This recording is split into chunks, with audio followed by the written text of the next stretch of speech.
Hi, my name is Priscilla Garcia Jacquier. That's Priscilla Jacquier.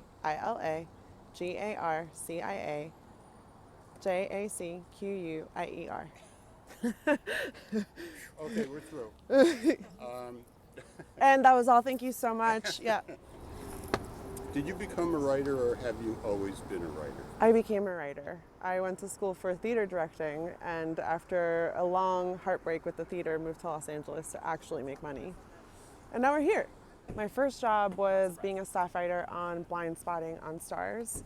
And I got that job because Rafael Casal is one of my closest and dearest friends. And we were trying to figure out his season of television together for quite some time. And then he got a call that his show was getting potentially a season of television, and I was in the living room.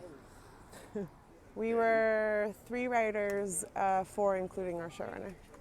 Mini rooms happened because of studio greed and wanting to cut costs and really squeeze work out of writers and a show as little time as possible.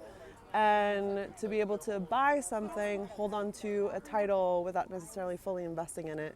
So making writers write television essentially without knowing where their show is going or what their fate is. A writer can be in a mini room Yeah. contributing all his ideas Yeah. or her and not getting the job on the show. That's right. Or you are guaranteed only 10 weeks, which ends up being not really a livable wage in Los Angeles, but the studio will get an actual full season of television. It is like totally dependent. The studio is totally dependent on writers wanting to create good art and good work. And if you ask writers to do that in 10 weeks, we probably will, but none of us are making a livable wage. It's really scary.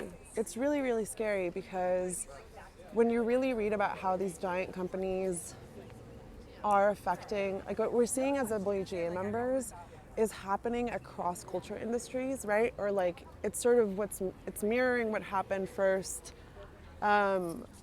when Amazon came about with the publishers. Like Amazon single-handedly demolished publishers, and so we've already kind of seen this happen, and so it's kind of terrifying. It's terrifying to think that these huge tech companies are taking over culture industries, and the way that they might create these like monopsonies and monopolies and really strip their artists of all and anything.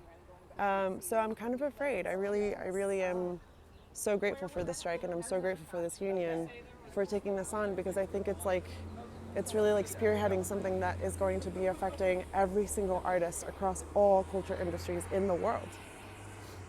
Yeah, I mean, I think I could say that I've had to take every job that I've been offered, and that's both. Look, I don't want to misspeak. I've been very lucky. Since I started as a professional writer, I've been like really employed since. But I would say that I'm not in a position yet to turn down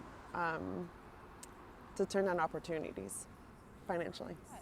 I'm confused as to why it isn't clear that without us, these jobs don't exist. And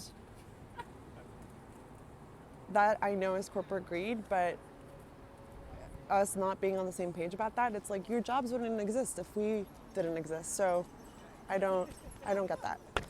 So that's my 2 cents on that.